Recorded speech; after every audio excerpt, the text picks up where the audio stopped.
bumbilya na makikita sa isang fire station sa California, nasa 100 years nang nakasindi. Nasa 100 taon nang umiilaw ang isang bumbilya sa fire station ng Sick Livermore Pleasant Fire Department sa California, US.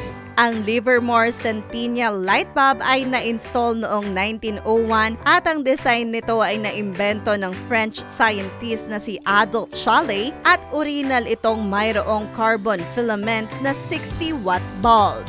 Sa ngayon ay nasa 4-watt na lang ang inilalabas ng Livermore Centennial Light Bulb dahil sa tagal nitong nakasindi. Ayon naman sa management ng fire station, tumagal ang pag-ilaw ng naturang bumbilya dahil bihira umano itong patayin at ito ay gawa sa magandang klase ng materyales. Taong 2013 nang biglang mawala ang ilaw ng bumbilya pero matapos ng 10 oras ay naibalik rin ang liwanag nito matapos maayos ang kuryente na nakakonekta dito.